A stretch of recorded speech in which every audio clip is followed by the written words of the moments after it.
Terima kasih kepada Tuan Imam. Assalamualaikum warahmatullahi wabarakatuh. Subhanaka la ilma lana illa ma 'allamtana innaka antal alimul hakim. Wala hawla wala quwwata illa billahil aliyyil 'azim. Rabbi yassir wa la tu'assir wa tammim bil khair ya fattah wa bika nasta'in. Nahmaduhu wa nusalli wa nusallim ala rasulihil karim wa ala alihi wa ashabihi al-fatihina bihadihim ilal haqiqatin najat. Amma ba'd. A'udzu billahi minasy syaithanir rajim. Bismillahir rahmanir rahim.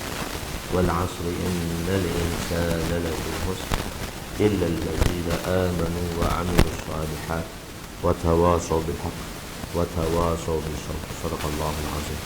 Wa qala an-nabi sallallahu alaihi wasallam Man qama ramadana imanan wa ihtisaban Man qama ramadana imanan wa ihtisaban ghafara Allahu lahu ma taqaddama min dhanbihi wa ma ta'ala 'alaihi.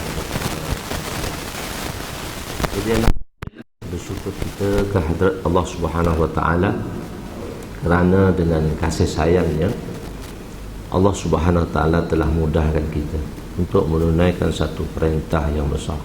Ini mukaddimah dulu, baru belum kita masuk tahajud kita. Dan iaitu dengan solat. Nabi SAW telah ditanya oleh satu orang sahabat.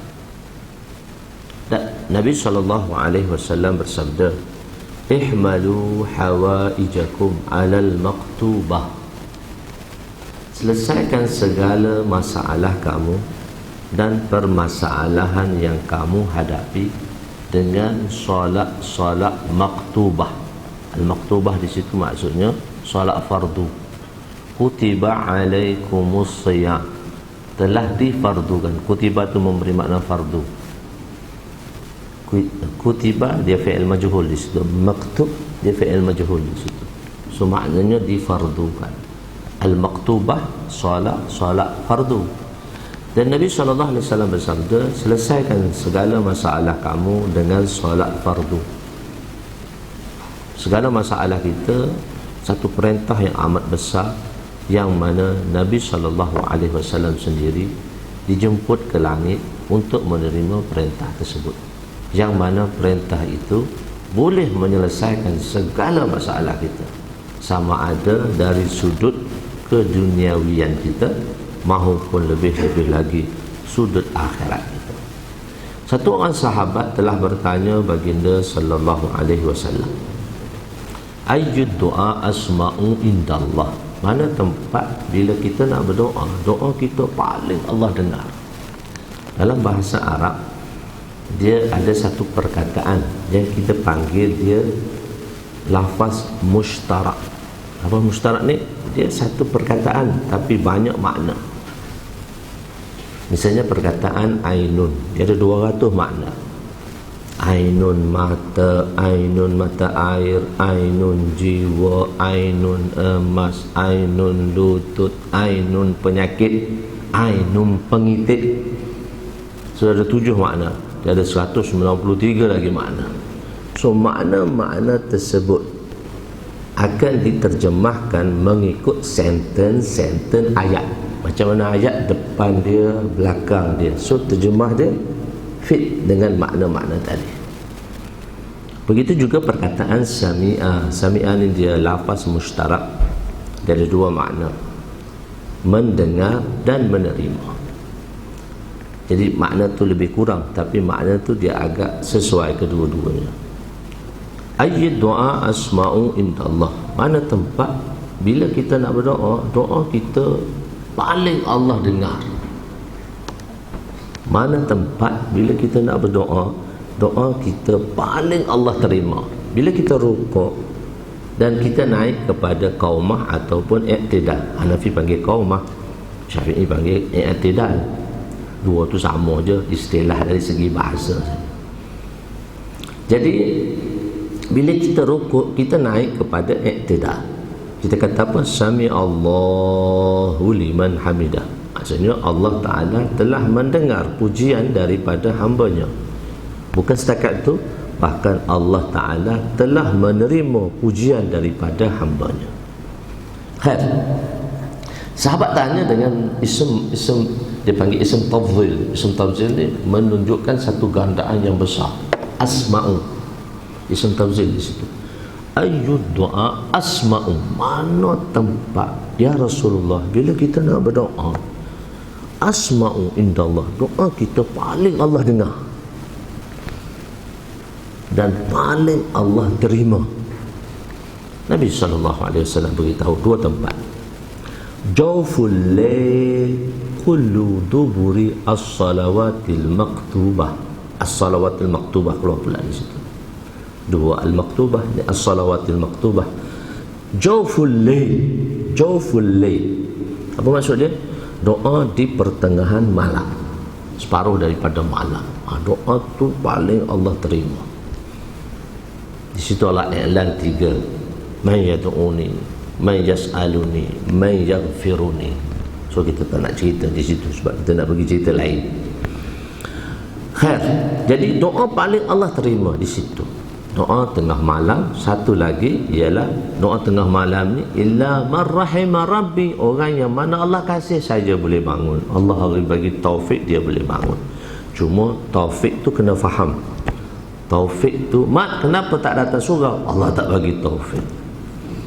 Mat kenapa tak datang belajar? Allah tak bagi taufik. So Allah, orang salahkan taufik. Taufik tak salah pun situ. Tapi taufik disalahkan. Kenapa? Kerana orang silap, tak faham definisi taufik. Allamah Taftazani rahimahullah dalam kitabnya Syarah Tahzib yang menerangkan tentang ilmu mantik, ilmu dari segi ilmu mantik lah, falsafah dan mantik. Beliau mentarikkan apa makna taufik. Tarjihul asbabil khair lihusuli matlubil khair. Tarjih, saya terjemah kampung je. Tarjih maksudnya bersungguh, memberi keutamaan. Itu maksudnya tarjih. Tarjih ni maknanya kita hak ni lebih utama. So terjemah kampung bersungguh. Tarjihul asbabil khair, bersungguh dengan perintah. Asbabul khair maksudnya perintah. Bersungguh dengan perintah. Kenapa kena bersungguh dengan perintah? Lihusuli matlubil khair, kerana kita nak mendapat matlamat kebaikan. Maksudnya taufik itu, bila taufik itu diberi, bila satu orang tu bersungguh. Mat, bersungguhlah belajar, tahun ni nak periksa. Anak UPSR je, UPSR je, darjah 6 tak boleh kerja pun. Tapi bersungguh. Cikgu bersungguh buat kelas tuition, ibu bapa bersungguh panggil guru tuition. Nak suruh dapat apa? 6A je. 6A tu pun tak ada buat apa lagi, baru UPSR. Tapi bersungguh. Kenapa bersungguh? Kerana nak mendapat natijah yang baik. Kenapa berniaga bersungguh? Kerana nak dapat untung yang banyak. Kenapa agama kita tak bersungguh? Tak nakkah kita taufik? Jadi taufik di situ maksudnya bersungguh. Baru mudah faham. Taufik, Allah bagi taufik. Kenapa Mat? Kenapa tak datang? Allah tak bagi taufik sebab engkau tak bersungguh. Macam mana Allah nak bagi? Jadi ulama telah terangkan pada kita jelas, jazakumullah khairul jaza, ahsanul jaza, pada ulama-ulama yang menjelaskan pada kita jangan satu benda pun tak ada jelas, mesti dijelaskan untuk kemanfaatan umat. Allahu Akbar. Dan satu lagi tempat macam mana untuk kita doa kita diterima, iaitu kullu duburi as-salawatil maktubah, doa selepas setiap solat fardu. Ustaz, kita pergi Mekah tak ada doa pun. Orang kata boleh doa pula doa. Tuan-tuan pergi Mekah kan, tuan-tuan pergi Madinah, mana ada doa? Tuan-tuan sendiri pun tak doa. Dan semua kan tak doa. Environment masa tu tak doa. Tak doa semua. Tapi kita duduk Malaysia, doa mana-mana berdoa, tapi memang tak doa. Sebab tu orang kata doa dia tak sunnah. Duduk sebelah tak doa. Tak jenis keras kepala tu doa. Kalau orang berdoa, bukan berdoa pun habis dia kata. Doa selepas solat fardu. Kullu dhuburi as-salawatil maktubah. Doa setiap selepas solat fardu. Cuma di situ perkataan dubur, di situ ada perbahasan dari sudut ulama. Ada ikhtilaf. Tuan-tuan pernah biasa dengar kan? Khilaf dan ikhtilaf. Masalah khilafiyah, masalah ikhtilafiyah. So dua benda yang berbeza. Khilaf ba'if'al. Akhlafa yukhlifu. Ba'if'al. Akhlafa yukhlifu. Khilaf. Itu ba'if'al. Akhlafa yukhlifu. Ba' mufa'alah. Khilaf ba' mufa'alah. Khalafa yukhalifu mukhalafatan wa khilafa. Dan ikhtilaf ba' ifti'al. Ikhtalafa yakhtalifu ikhtilafan. Tuan-tuan tengok bab ni. Saya nak beritahu bab ni. Kita akan cerita tentang Quran nanti. Kenapa Allah Ta'ala turunkan inna anzalna. Di situ ba' if'al ni bapa. Tapi kenapa Allah kata satu tempat lagi nahnu nazzalna. Itu bab taf'il di situ. Sebab bab ni dalam bahasa Arab dia memainkan peranan penting untuk menerangkan sesuatu makna. Anzalna, kami telah menurunkan Al-Quran. Kami telah menurunkan Al-Quran. Inna anzalna fi lailatul qadar. Pada malam Lailatul Qadar. Hamim wal kitabil mubin. Inna nahnu nazzalna inna kunna munzilin fi lailatul mubarakatin inna kunna munzilin. Kami telah menurunkan Al-Quran pada malam Lailatul Qadar. Kita sambut nuzul Quran 17. Malam Lailatul Qadar 20 akhir. Malam Lailatul Qadar 20 akhir. Tapi kenapa sambut 17? Kita akan bezakan pada anzalna dan nazzalna nanti. Anzalna dan nazzalna ni akan bezakan kita. Kenapa kita sambut 17? Kenapa kita tak sambut 21? Kenapa kita tak sambut 28? Sebab di 10 hari akhir, malam Lailatul Qadar 10 hari akhir. Bila nuzul Quran diturunkan. Bila nuzul Quran kata 17. Di situ perbezaan bab itu penting. Sebab itu untuk mengetahui dalam mengetahui sesuatu perkara, bahasa Arab itu adalah penting. Bahasa Arab selain daripada qiraat, daripada apa, bahasa Arab tu dia dua benda yang penting. Di situlah banyak benarnya, tapi dua benda yang penting, nahwu dan sarah. Nahwu dan sarah. Nahwu tu kita nak tahu baris tak ada baris apa semua, boleh baca tanpa baris dan tak ada baris. Sarah pula kita nak tahu perkataan berubah-ubah daripada satu perkataan daraba tu dia akan boleh menghasilkan 273,911 words daripada perkataan daraba sahaja. Dia ada 14 sirah daraba sampai darabna, itu satu contoh. Dia ada 14 sirah, dia ada 65 bahas, dia ada 43 bab dan dia ada 7 jenis. 14 kali 65 kali 43 kali 7. Kita akan dapati satu words dalam perkataan bahasa Arab, dalam syarah, ilmu syarah, dia akan dapat keluarkan berapa? 273,911 perkataan. Daripada daraba itu madhi juga. Yadribu daraba yadribu daraba daribu yadribu daraba ma daraba lam yudrib la yadribu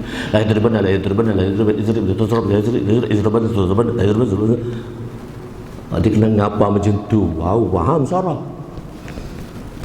Boleh tengok makna itu je dia tak faham. Kita ngafal tu macam lepas mulut perkataan tu. Baru dia boleh faham, baru tak bergaduh.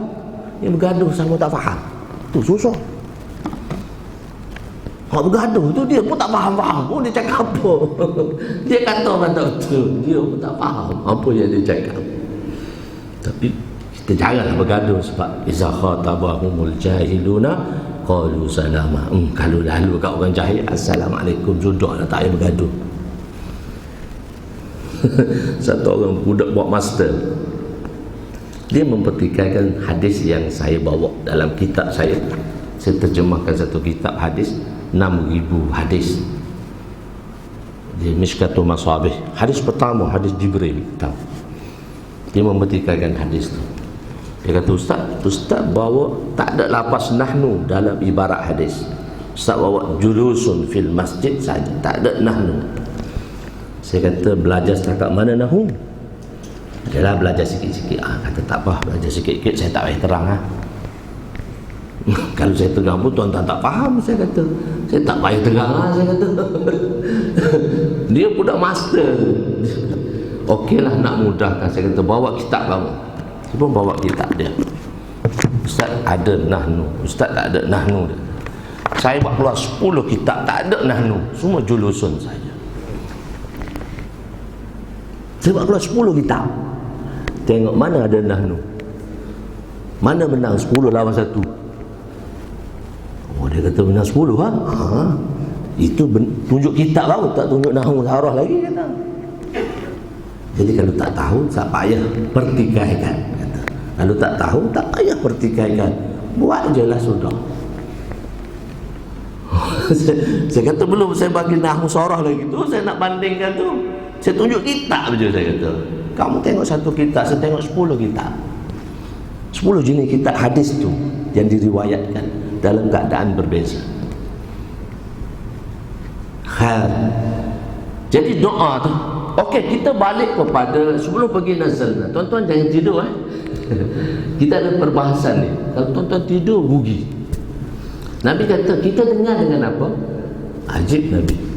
Kita dengar dengan apa? Kita dengar dengan apa?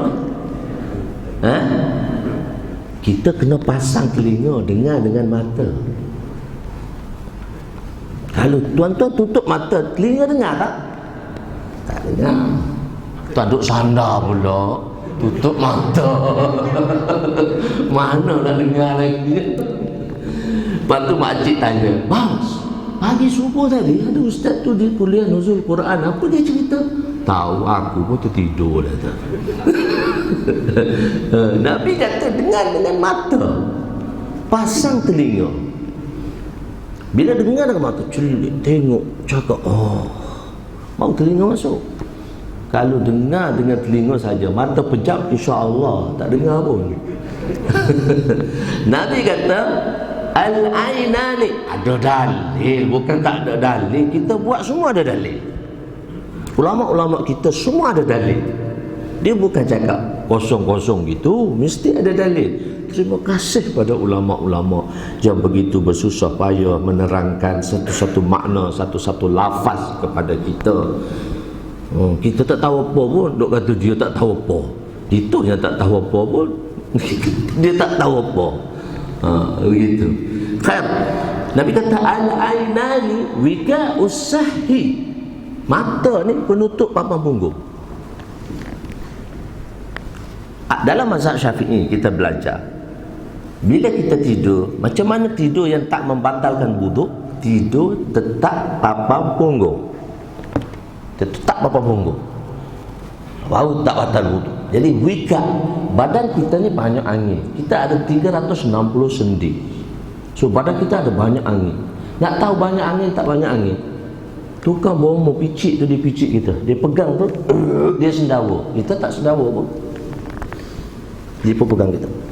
Ustaz banyak angin, dia kata. Saya yang ada angin, kenapa tuan keluar angin? Tu bomo kan, dia pegang kita tu, sendawa terus dia. Angin dalam badan kita keluar melalui badan dia. Maksudnya kita banyak angin.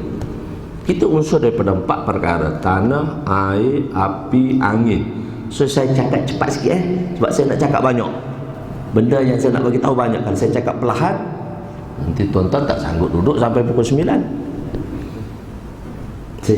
Perkataan saya laju sikit. Kadang-kadang kena laju, kadang-kadang perlahan. Nabi kata, sebab apa? Bila kita celik, kita sedar. Betul kan?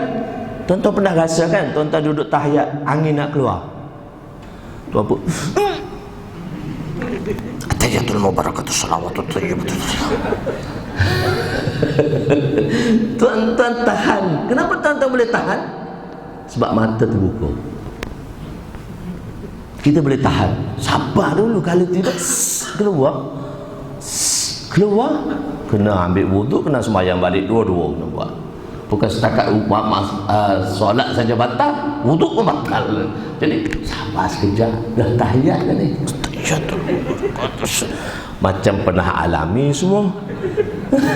Begitulah kehidupan manusia. Memang saya selalu alami benda tu. Apatah lagi bila perut kita keroncong. Okey, Nabi kata keluar. Maknanya itu pasal. Okey, kita nak cerita di situ. Okey. Jadi perkataan dubur ni ikhtilaf tadi. Khilaf. Apa makna khilaf? Yes or no. Ya atau tidak. Kalau A betul, B salah. B betul, A salah. Dalam agama dia bukan masalah khilafiyah, masalahnya ikhtilafiyah. Ikhtilaful ulama, ikhtilafu a'immah. Ikhtilaf ni maksud dia good or better, better or best.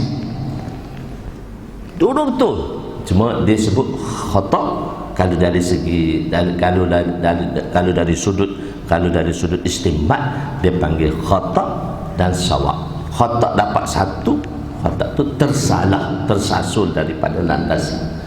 Tapi dapat satu pahala. Tak salah. Dia panggil khata' saja. Dan kedua, dia tak panggil ghalat, dia panggil khata'. Khata' dan nisyan. Dia khata' ni dia tak kira dosa. Khata' tersilap.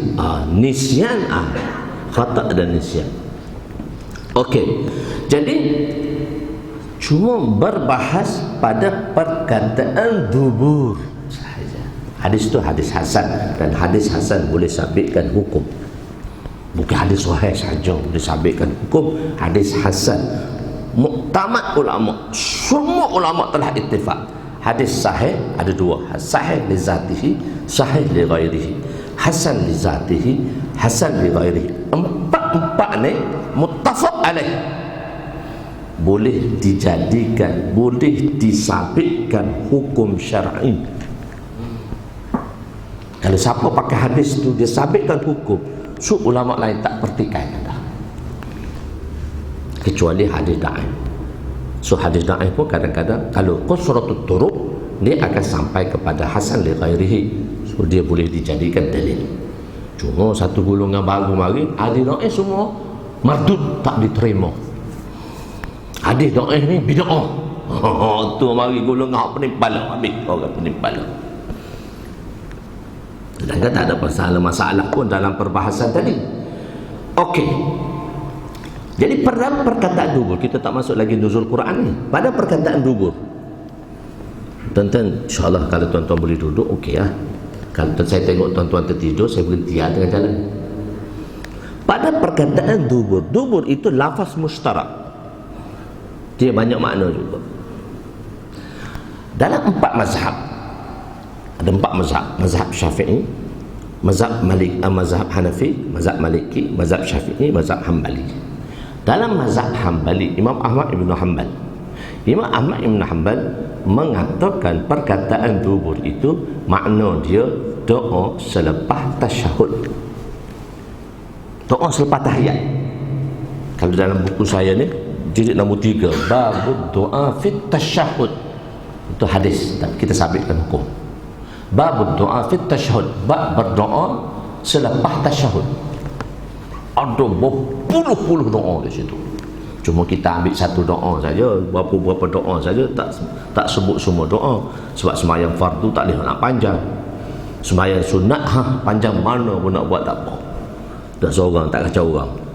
Fardu ni nak menangis lagi lah, nak buang angin lagi lah, anak nak bagi susu lagi lah, isteri dah pesan dah beli minyak lah, nak masak buka puasa, macam-macam lagi. Kalau tu imam sembahyang subuh, macam mana sahabat sembahyang subuh, zaman Nabi sembahyang subuh Zaman sahabat sembahyang subuh, selepas azan 2 rakaat, lepas tu solat subuh mula. Salam sebelum waktu isfar. Salam 5 minit sebelum habis sembahyang. Salam sebelum syuruk tu 5 minit. Tak lagi sembahyang subuh. Sekarang pukul 5, syuruk 7 berapa minit? Pukul 7 habis sembahyang. Tak habis lagi solat. Apa habis solat ni? Zaman Nabi SAW, zaman Sayyidina Umar radhiyallahu anhu. Tapi mazhab ambil okey, mazhab Hanafi, mazhab Syafi'i kata sembahyang awal waktu. Kita ambil waktu ghalas. Hanafi ambil waktu isfar, waktu terang-terang cerah-cerah. Dia maknanya dua-dua boleh amal. Tapi kita amalkan ghalas. Hanafi amalkan isfar. Isfar tu waktu kekuningan. Maknanya waktu ghalas masih gelap lagi, tak nampak lagi kat bumi. Jadi Imam Ahmad mengatakan perkataan dubur itu dia terjemah selepas juga, selepas tasyahud. Sebab tu lepas sembahyang dia tak ada doa. Sebab tu dia tak ada doa situ. Sebab dia Mekah tu mazhab Hambali, fiqh saja Wahabi. Akidah Wahabinya mazhab Hambali lagi. Hanabilah, dipanggil mazhab Hanabilah. Dan 4 mazhab lagi, 3 mazhab lagi, Syafi'i, Maliki dan Hanafi. Kata dubur itu maksudnya selepas solat. Doa selepas solat. Hanafi kata sirri, doa perlahan. Syafi'i kata jihri. So ada sabit jihri, ada sabit sirri. Tak jadi masalah. Semua hadis semua sabit. Ada bukti-bukti, ada hadis-hadis. Aisyah dengar Nabi doa di belakang. Aisyah duduk belakang masjid rumah dia. So Nabi dengar, Nabi doa depan. So dengar, semua dengar. Semua dengar mereka. Dengar tu masa tu tak ada loudspeaker, tapi dengar. Aisyah dengar dalam bilik Nabi doa. So Nabi doa kuat. Sabit juga doa kuat. Sabit doa perlahan. Jadi masalahnya di situ. Sebab tu kita secara wakil, secara perkara yang berlaku. Wakil ni benda yang berlaku. Itu dia panggil, dia ada 2. Ilmu, dia panggil ilmu maktubah, ilmu yang termaktub. Hukum maktubah, satu hukum wakil. Hukum maktubah ni apa dia maksud hukum maktubah? Hukum tu termaktub. Tapi hukum wakil kadang-kadang boleh memberi perbezaan kepada hukum maktubah. Apa pula hukum maktubah tu? Hukum wakil. Panjang pula nak cerita situ. Senangnya begini je lah. Senangnya begini. Okey. Bila saya bagi contoh mudah faham. Bila satu orang suami dia talak isteri dia. Dia talak isteri dia mutallaqah, isteri dia jadi talak dah. So dalam hukum maktubah kata suami boleh rujuk bila-bila. Tapi ada satu undang-undang perlembagaan Islam. Dia panggil undang-undang perlembagaan Islam. Undang-undang apa dia panggil satu istilah tu? Undang-undang perundangan Islam, perundangan syariat Islam. Undang-undang yang dibuat dalam perundangan Islam. Dalam perundangan Islam, dia di bawah mahkamah syariah. Undang-undang dalam perlembagaan Islam tu, undang-undang maktub tu yang dibuat, kenapa? Suami tak boleh rujuk tanpa persetujuan isteri. Orang kata mana ada, semua hadis kata semua boleh rujuk. Undang-undang perundangan di dalam Islam. Tuan-tuan dengar malam Rabu atau malam Khamis dalam radio IKIM, Tok Hakim dia sendiri cerita bab ni. Tak tahulah tuan-tuan dengar tak dengar. Malam Rabu atau malam Khamis, satu hakim dalam perundangan Islam akan ceritakan bab masalah ni. Ilmu wakil. Sebab apa? Sebab apa kata dalam undang-undang perlembagaan Islam kata tak boleh isteri rujuk, tak boleh suami rujuk tanpa persetujuan isteri. Kenapa? Dia ada reason. Dia kata kalau suami jenis kaki pukul, dia rujuk, dia pukul pula bini dia. Jadi undang-undang itu dibentuk, diperkuat kuasakan untuk menjaga orang teraniaya. Jadi sebab itu keputusan dia tak boleh rujuk tanpa persetujuan isteri. Itu nak panggil ilmu waqi' dengan ilmu maktub. Apa ilmu waqi' lagi contoh? Nabi kata siapa menghidupkan tanah yang mati, dialah pemiliknya. Jadi orang confused dengan hadis ni. Kita hidupkan tanah mati, kita lah pemiliknya. Dia hidupkan tanah government, reserve government. Dia boleh tanah tu? Boleh lah masa tu. Lepas government mari, habis dia angkut, habis pasang-pasang kau dia pun potong habis. Sebab apa? Tanah orang. Walaupun tanah hutan, tanah tu dah gazet, dah tanah government. Tu ilmu waqi', hukum waqi'.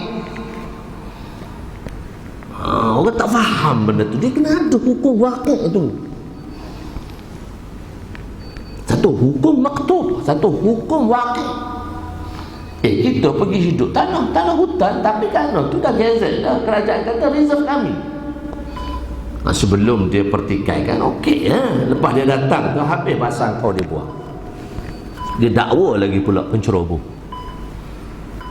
Itu ilmu waqi'.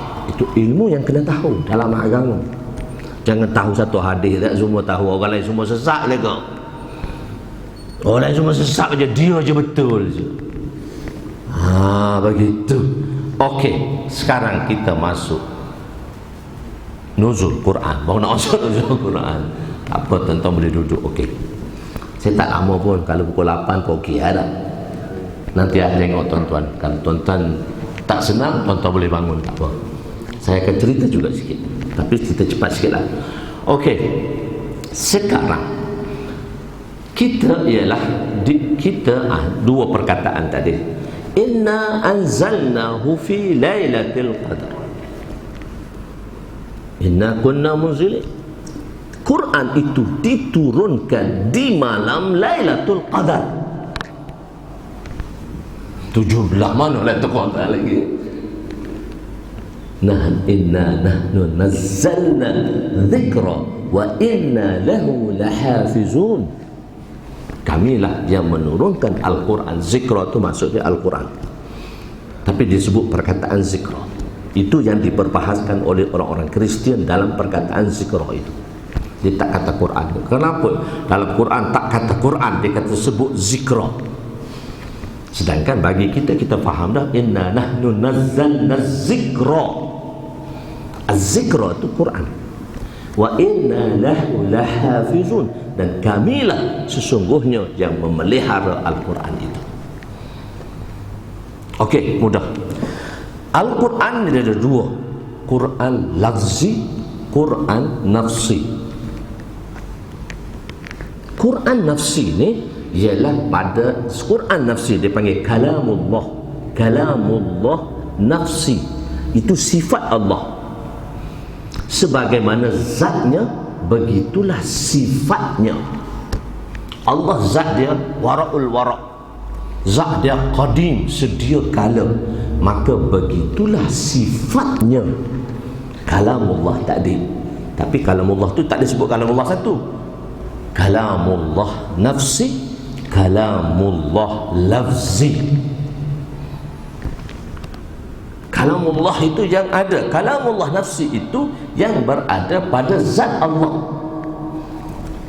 Itu kalamullah nafsi, tak ada huruf, tak ada suara, tak ada bunyi. Sebab dia nafsi. Bila dia berhuruf, dia bersuara, makhluk adalah ada suara, makhluk adalah ada bunyi, ada huruf, makhluk adalah nafsi, makhluk adalah. Jadi kalam nafsi, zaman dahulu fahaman-fahaman selain daripada fahaman Ahlus Sunnah wal Jamaah, fahaman-fahaman yang serong, fahaman-fahaman yang sesat, iaitu fahaman Mu'tazilah, fahaman Jabariyah, fahaman Qadariyah. Kalau kita mengaji mazahibul ilm, mazahibul kita belajar mazahibul a'immah, dia panggil Mazhabul A'immah ni maknanya mazhab akidah. Dan mereka ni timbul 100 tahun selepas kewafatan Nabi. Mu'tazilah ni timbul satu kata tak sempat pun zaman Sayyidina Ali dah datang dah. Khawarij yang hanya memahami Al-Quran tu dari sudut lafaz sahaja, tidak dari segi makna. Tu datang golongan-golongan Khawarij, iaitu golongan yang tidak taat kepada Sayyidina Ali. Mu'tazilah tu golongan, tapi mereka berdalilkan Al-Quran. Mereka berdalilkan Al-Quran dan hadis, cuma ikut kefahaman mereka, mengikut kefahaman mereka. Jadi okey, mudahnya Al-Quran nafsi, Al-Quran lafzi. Bagi ahli sunnah wal jamaah, kita ada dua. Kita ada kalam nafsi, kita ada kalam lafzi. Bagi Mu'tazilah Khawarij ni, dia tak ada kalam nafsi, dia hanya ada kalam lafzi. Sebab tu dia kata makhluk. Kalam lafzi makhluk lah. Kalam lafzi itu makhluk. Okey, sebelum pergi di situ kita balik semula. Jadi kalam yang ada pada zatnya, kalam yang ada pada zatnya, iaitu sifatnya, sifat Allah. Kalamullah itu sifat Allah, sebagaimana zatnya begitulah sifatnya. Zatnya itu kita belajar sifat 20, nanti orang marah pula, tak tahu lah orang terima tak sifat 20 sini. Kita belajar sifat 20, sifat Allah Ta'ala itu qadim. Maka sebagaimana zatnya, begitulah sifatnya. Zatnya qadim, maka sifatnya juga qadim. Sebab zat dan sifat Allah Ta'ala satu nama bagi zat, iaitu Allah. Hak lain semua nama bagi sifat. Ar-Rahman, Ar-Rahim, Al-Latif, Al-Qabir, Al-Mutakabbir, itu nama bagi sifat. Nama bagi sifat, nama bagi zat. Lafaz Allah itu nama. Kita kata Allah, kita panggil lafaz Allah itu, perkataan Allah itu nama bagi zat. Sebab itu bila kita sebut Allah, apa maksud Allah? Ijtama'a jami'u sifati kamal. Dia ada ta'rif tu. Allah tahu dia, yajtami'u jami'i sifati kamal. Allah itu satu zat yang mana terhimpun segala sifat kesempurnaan. Sebab itu sebut zikir Allah pun tak apa, dah cukup dah, tak payah subhanallah pun. Mana boleh dia kata, mana boleh lafaz Allah, tak betul. Satu golongan kata dia tak tahu ta'rif. Ta'rif Allah tu apa? Banyak ta'rif lafaz Allah tu apa, ta'rif zat tu apa? Ijtima' jami'i sifati kamal. Terhimpunnya zat itu dengan segala sifat kesempurnaan. Kita sebut Allah tu maksudnya kita menyebut segala sifat, segala zat yang mana terhimpunnya di dalam zat itu segala sifat kamal. Sifat itu dibagi pada dua, sifat jalal, sifat jamal. Sifat jamaliyah, sifat jalaliyah.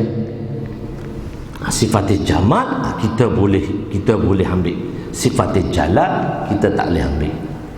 Tapi bagi Allah, kerana dengan sifat jalalnya, takabbur, mutakabbir, bagi Allah sempurna, bagi kita tak sempurna. Bila sifat itu ada pada zat, sempurna dia. Tapi kita, kalau sifat tu berada pada kita, mardud, yang dicela. Sebab kita ambil sifat jalal, Azizun Zuntiqam, Al-Jabbar, Al-Mutakabbir.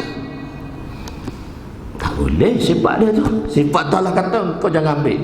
Sifat jamal tak apa kau ambil. Jamaliyah tak apa. Wadud, Rahim, Ghafur, penyayang, pengasih, pemaaf, itu tak apa, itu tak apa. Kau ambil sifat. Kalau kau ambil sifat tu, kaulah sebagai khalifatullah fil ardi. Salah satu takrif khalifah Allah ialah kita mengambil dan kita memasukkan, maknanya kita amalkan macam mana sifat Allah itu dalam diri kita. Tidak, Allah Ta'ala hantar manusia, inni ja'ilun fil ardi khalifah. Allah Ta'ala hantar manusia itu sebagai khalifah di atas muka alam. Khalifah ada seorang je atas muka alam ni, atas satu negeri ni seorang je duk berebut tu 3 kali tukar tu. Sekali ngundi 3 kali tukar, duk berebut seorang je. Nanti marah pula orang cakap macam tu. Berebut 3 kali, dia tak tahu nak tukar kepak, tak tahu lagi dah.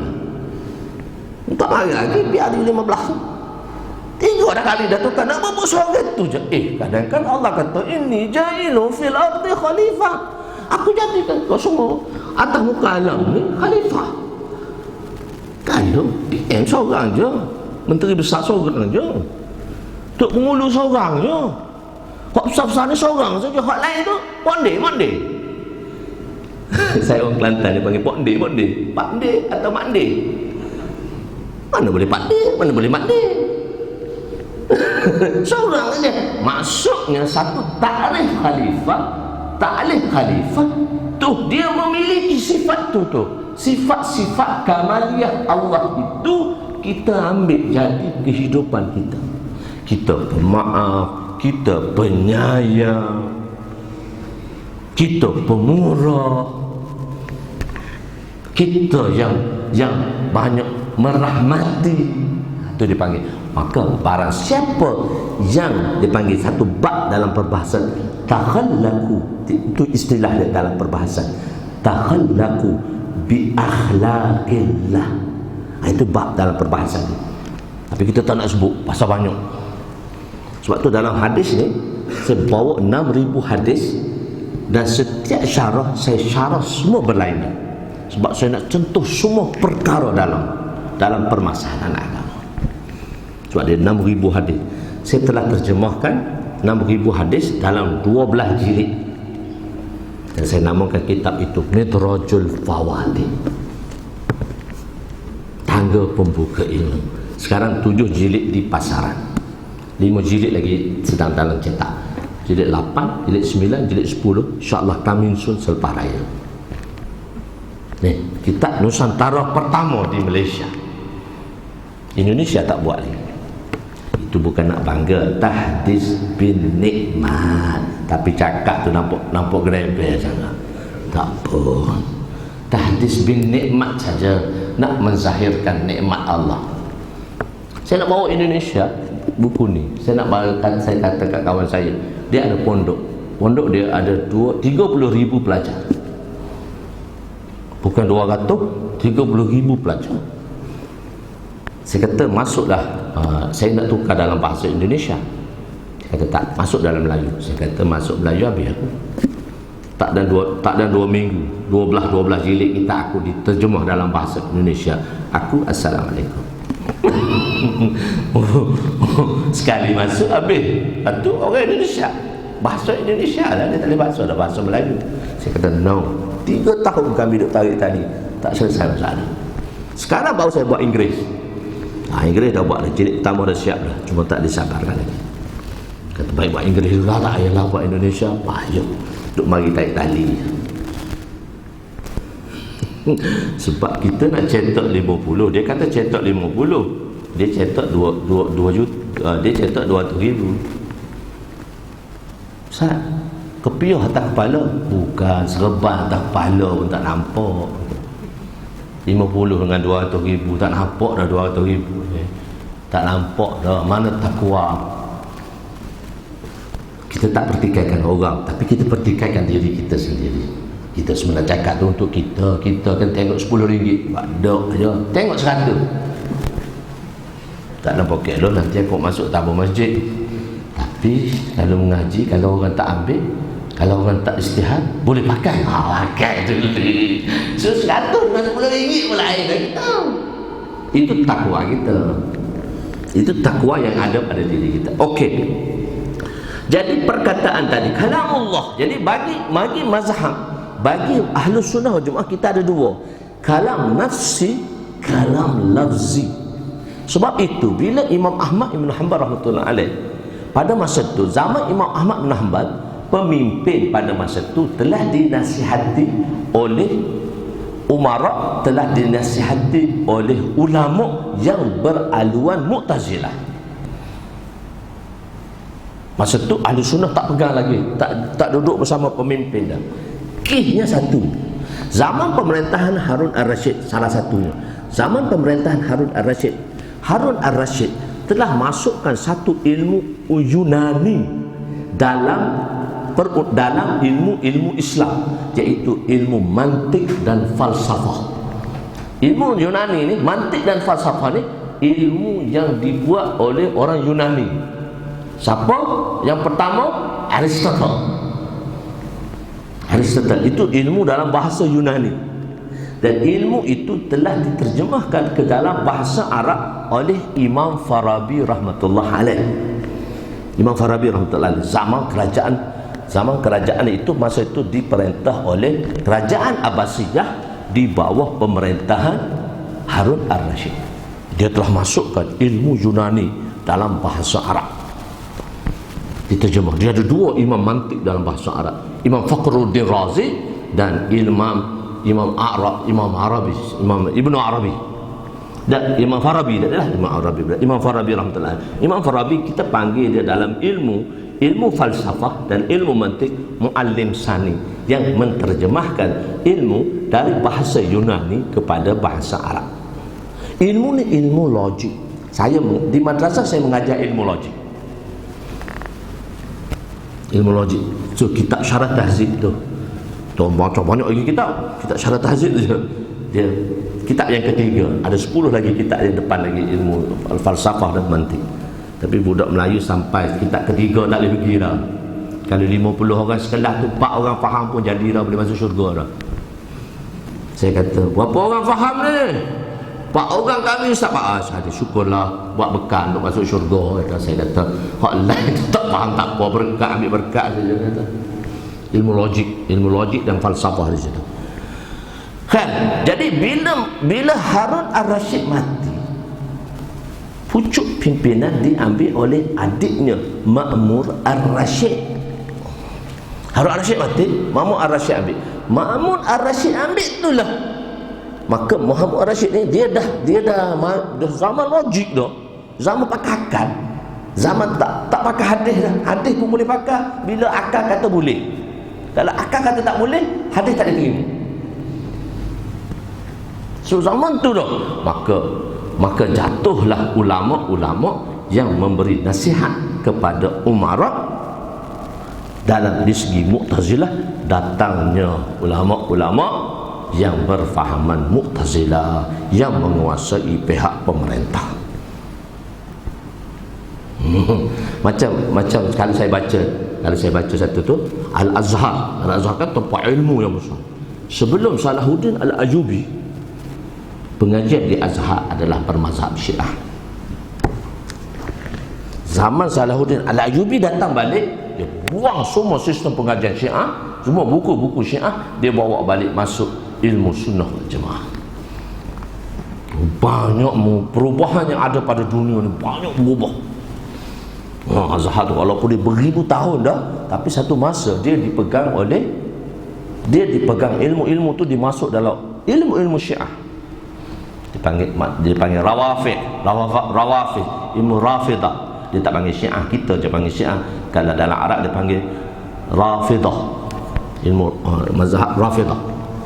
Jamak dia Rawafid, Rafidah. Khair, tak apa. Jadi nak bagi tahu, masuk dah ilmu mantik tadi dalam dunia Islam. Habis. Dan diperintah oleh Mu'tazilah. Masa tu Imam Ahmad dipanggil tu, Quran makhluk ke? Quran bukan makhluk. Quran makhluk ke? Quran bukan makhluk. Imam Ahmad, kita ahli sunnah wal jamaah. Imam Ahmad ahli sunnah wal jamaah lah. Masa tu mazhab Imam Ahmad, dia cuma Imam Ahmad tu dia duduk di tahun muhaddisin.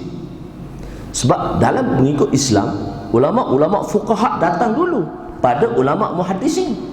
Dan ulama fuqaha telah menyempurnakan fiqh mereka dengan dalil-dalilnya sebelum datang ulama muhaddisin. Ulama muhaddisin datang kurung ketiga bersama dengan Imam Ahmad. Imam Ahmad di kalangan ulama mazhab dia kurung ketiga.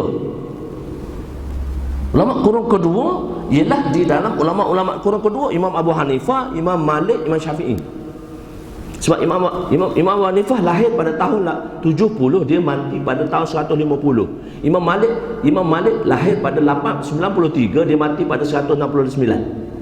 Dan Imam Syafi'i lahir 150, dia mati pada 204. Dan Imam Bukhari mari tahun 194 hingga 256. Dia mari penghujung kurung kedua dan dia hidup zaman kurung ketiga.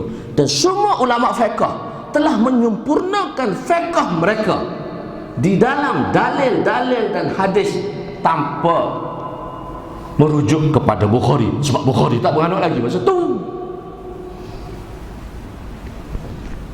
Imam Bukhari tak beranut lagi. Imam Bukhari tak tulis kitab lagi. Sahih Bukhari tak ditulis lagi. Maka ulama-ulama fiqh ni, sebab tu saya kata kita ni bukan ceramah nuzul Quran saja, nak beritahu pada tuan-tuan apa kita buat ni betul. Kita berahli sunnah wal jamaah, berakidah Asy'ariyah, dan kita bermazhab Syafi'i, bukan mazhab pakai sendiri. Tak. Bila satu-satu negara tertubuh, maka dia kena declare adalah penting. Sebab itu kita kena declare. Bila negara Malaysia tertubuh, kita declare selalu. Syukur, alhamdulillah pada masa itu ulama-ulama Ahlus Sunnah wal Jamaah ada. So kita declare kita Asy'ariyah, dan kita declare kita bermazhab Syafi'i. Kalau ada tempat-tempat lain, tuan-tuan pergi Morocco, macam-macam lagi akidah tu. Mu'tazilah ada lagi, semua ada lagi, macam-macam lagi. Tuan-tuan Morocco, Aljazair, kita je Malaysia ni. Macam tu. Jadi ulama-ulama telah, Imam Syafi'i telah menyempurnakan hadis dalil mereka, dah keluarkan hadis. Imam Bukhari tak ada lagi masa tu. Takkah ambil hadis Bukhari? Bukhari tak susun lagi masa tu hadis dia. Betul kata, Bukhari kata tak ni tengok imam-imam dulu buat hadis. Tak zaman Bukhari itu sebab rawi telah dipertikaikan dari sudut dhabatnya ia atau dari sudut siqahnya ia. Sebab tu disusun balik. Sebab zaman tu zaman orang banyak berubah. Tu zaman tu Allah datangkan muhaddisin untuk susun balik riwayat. Kalau kita baca hadis Bukhari, saya mengajar hadis Bukhari, hadis Muslim, madrasah. Kita tak bermazhab Bukhari. Kita tak bermazhab Bukhari. Kita tak bermazhab Muslim. Kita bermazhab Syafi'i. Kena jelas. Declare itu penting. Penting itu maksudnya wajib lah. Patuh syariat, tidak patuh syariat, itu bahasa kopra. Saya tanya Dr. Zarudin, kawan baik saya, doktor, kenapa kata patuh syariat, tak patuh syariat? Ustaz, itu bahasa kopra, tak patuh syariat itu haram lah. Itu bahasa kopra je, patuh syariat dan tak patuh syariat. Oh, ini tak patuh syariat, ini patuh syariat. Itu bahasa kopra, dia kata. Bahasa kita tak patuh syariat tu haram lah, dia kata. Dr. Zarudin baik dengan saya. Dia bahagian muamalat best. Okey. Jadi kita tak bermazhab Syafi'i, kita tak bermazhab Bukhari. Walaupun Bukhari semua hadis dia sahih. Kita tak bermazhab Bukhari, kita tak bermazhab Muslim, kita bermazhab Syafi'i. Sebab fiqh Syafi'i telah disusun sebelum datang Bukhari. Fiqh Hambali disusun sebelum datang Bukhari. Hambali dia sekali dengan Bukhari di tahun tu. So Imam Ahmad bin Hanbal dia masuk tahun akhir kurun kedua, masuk kurun ketiga. Imam Bukhari dia duduk kurun ketiga, walaupun beranak akhir kurun kedua. Susunan jalur-jalur tadi, muhaddisin datang, sahabat datang Rasulullah, sahabat atau tabi'in dan tabi'in tu okey lagi. Masa datang tabi'in tu dah di kurung kedua, ulama-ulama fuqaha. Kurung ketiga tu ulama-ulama muhaddisin. So muhaddisin datang kurung ketiga, fuqaha datang kurung kedua. Sebab tu tanpa kita mengambil sanad daripada guru, dia kata kita nak baca hadis terus Rasulullah, mana mungkin. Saya kata, kamu belajar Quran dengan siapa? Ustaz tu dia hafiz. Kamu belajar Quran dengan siapa? Masa kecil Kak Tadika belajar dengan ustazah. Ustazah tu belajar dengan siapa? Ustazah dia lah. Ustazah dia belajar dengan siapa? Ustazah dia lah. So dia pun mula belajar hafiz. Okey, sekarang kamu jadi hafiz qari. Kamu belajar dengan siapa? Ustaz. Ustaz tu belajar dengan siapa? Ustaz baru sampai Rasulullah. Mana boleh faham hadis terus Rasulullah? Saya nak belajar hadis terus Rasulullah. Percakapan tu bagus, tapi yuridu batil. Kalimatul haq yuridu batil. Itu istilah ada dalam perbahasan ilmiah. Kalimatul haq, kalimatul haq, tapi maksud batil. Kalimatul haq yuridul batil. Kalimah hak tapi maksud kebatilan. Maksud batil. Dia beritahu muka manis, senyum aja. Ubat kan manis je kat luar, telah gigit pahit. Itu ubat. Macam mana dia maniskan dulu? Okey, jadi Allahu Akbar. Jadi Imam Ahmad rahmatullah alaih dipanggil, dia kata Quran makhluk ke? Quran makhluk ke? Quran bukan makhluk. Imam Ahmad tegas, Quran bukan makhluk. Maksud Imam Ahmad, Pak, kita dalam Ahlu Sunnah wal Jamaah kita ada dua-dua. Kita ada Quran lafzi, kita ada Quran nafsi. Quran nafsi itu qadim lah, yang ada pada zatnya lah. Dan yang kita ada sekarang ni Quran lafzi. Quran lafzi makhluk. Quran qadim, Quran nafsi qadim. Tapi masa tu Mu'tazilah pegang, dia tak ada nafsi, dia ada makhluk, dia ada lafzi. Jadi kalau kita kata Quran makhluk, sama dengan dia. Sebab dia ada satu pegangan dia. Quran tu makhluk, Quran tu lafzi dan Quran tu makhluk. Dia sesuatu pegangan dia. Jadi sebab itu bila kita nak bahas dengan orang, kita kena tahu akidah dia siapa, baru kita boleh bahas dengan dia. Tidak kita bahas, kita duk kata hak dia juga, duk ambil hak dia juga. Kadang-kadang betul hak dia kata tu makhluk, tapi dia tak ada nafsi, dia tak ada qadim. Kita ahli sunnah, maksud Imam Ahmad ambil jalan tengah. Quran, dia ambil Quran. Dia tak kata nafsi, dia tak kata lafzi. Dia kata Quran qadim. Maksud Imam Ahmad Quran nafsi qadim lah. Tapi dia kena jaga perkataan tu. Sebab tu perkataan tu penting, kena jaga. Kadang berseloroh je, tapi kawan tu terasa hangit kan. So perkataan tu sebab tu Nabi kata, man amana billahi wal yaumil akhir falyakul khaira aw falyasmut. Siapa beriman kepada Allah dan hari kiamat, maka hendaklah dia bercakap baik. Kalau tak boleh, diam sudah. Dah tak ada nak cakap baik, diam sudah. Tak payah cakap benda-benda yang tak betul. Kita ni banyak takallufat, kehidupan yang penuh dengan takallufat. Macam-macam lah. Tapi kehidupan macam tu lah. Jadi Imam Ahmad memilih jalan mengatakan Quran qadim. Maksudnya Quran nafsi. Quran nafsi tetap makhluk, tapi tak kata perkataan tu takut sama dengan pendapat kawan tu. Sebab kawan tu hanya ada Quran nafsi, Quran lafzi sahaja. Mu'tazilah hanya berpegang kepada Quran lafzi sahaja. Sebab tu kadang-kadang orang kan kata pergi, tak boleh sentuh tu Quran. Dia kata bukan Quran Allah mahfuz dia tu. Dia kata Quran dia mashaf. Macam-macam orang pandai otak, pandai guna untuk benda tak betul, tak jadi. Kan? Okey. Sebab itulah Imam Ahmad telah diikat dan dibuka bajunya.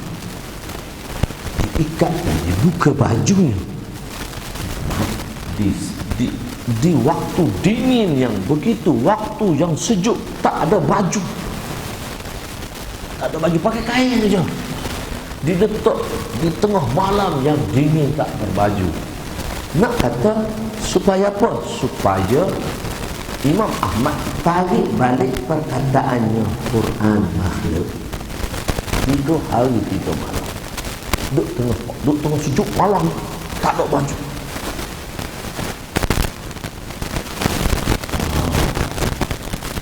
Satu ketika ni orang kata pula Yaqazah pula kau.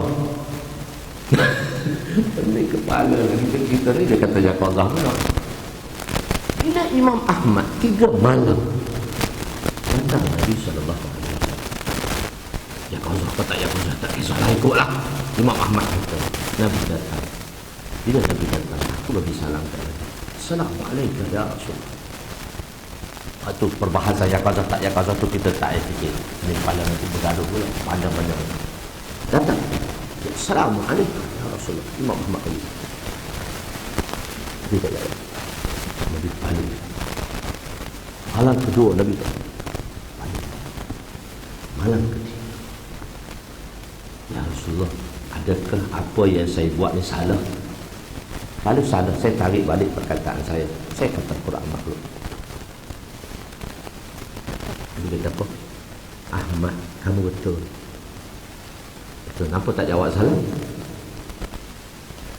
Ini ikhtilaf makam di sini. Saya tak nak cerita sebenarnya, tapi tak apalah nama kita. Tapi dah kuat dah benda duduk depan. Macam mana? Mampir dah. Saya cerita bab Quran tu. Saya cerita bab Quran. Bab Quran tu macam mana pembentukan Al-Quran tu. Saya kena celah habis dalam YouTube saya.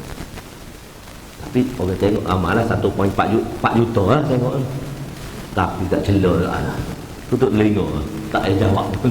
Tak jawab satu pun atas celaan. Ni tak tahu orang boleh nak buat dalil macam-macam lah. Tapi tak apa. Kita untuk orang dalam majlis ni. Khair. Dia kata, Ahmad,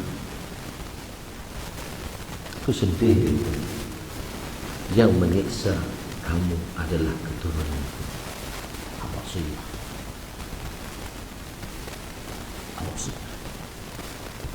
Ya Rasulullah, tak ada apa pun dalam hati aku dengan Tuhan. Aku maafkan mereka. Walaupun mereka siksa, mereka adalah keturunanmu. Syekh Junaid Baghdadi. Syekh Junaid Baghdadi, dia belum jadi wali besar, belum jadi ulama besar. Dia pahlawan diraja. Tuan-tuan pernah dengarkan Syekh Junaid Baghdadi? Dia pahlawan diraja. Satu orang cabar dia, peninju, tekan Gusti hak tua orang cabar dia. Saya nak lawan Syekh Junaid Baghdadi. Dia beritahu tuanku, saya nak lawan pahlawan tuanku. Siapa kalah, maka lawan orang tua, wrestler tua lah. Nak menang macam mana? Tua kena tinggal lah. Nabi SAW, dia ada unta. Unta Nabi nama. Unta Nabi banyak nama dia. Nama apa? Kuda Nabi ada 9 nama. 9 ekor jenis kuda Nabi pakai. Nama apa? Satu Qaswa tu Nabi masa haji. Tak nama unta tu nama Adba. Unta tu nama Adba ni bila dia berjalan. Sebab tu saya kata saya akan cerita ni. Tuan-tuan pernah dengar betul. Sebab ada benda nak cerita kat situ. Nama Adba. Unta ni dalam bahasa Arab banyak. Qu'ud dia panggil. Qu'ud dia panggil. Ibil dia panggil. Jazur dia panggil. Lepas tu dia panggil Ba'ir dia panggil. Unta sahaja 4-5 jenis nama. Unta sahaja 4-5 jenis. Jadi Atba' ni dia dalam Atba' dia dalam perjalanan, bila dalam perlombongan dia menang. Masa Arabi datang bawa Qu'ud. Unta Qu'ud. Qu'ud ni maksud dia unta hak 2 tahun.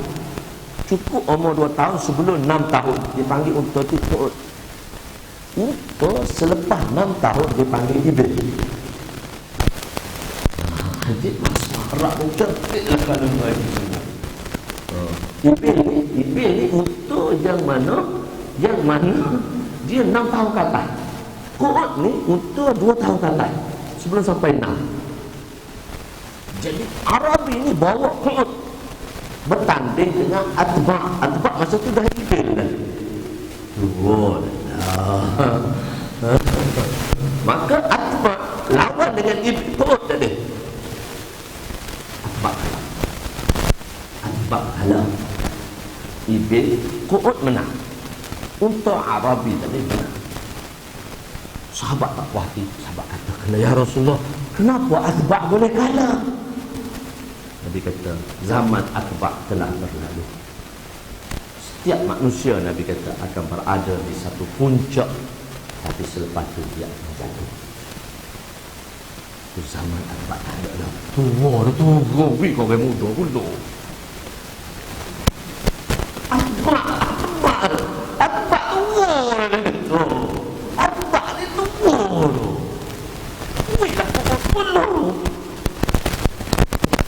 pukul 10. Susuk. Tidak ada semua hadis. 6,000 saya sudah habis. Saya cerita ni dalam hadis. Kemudian Nabi kata, setiap orang berada di puncaknya, satu masa dia akan jatuh. Dan terimalah kenyataan.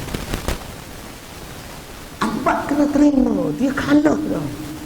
Sebab ada orang muda lagi. Qu'ud mari. Qu'ud baru 2 tahun. Kalah lagi lah.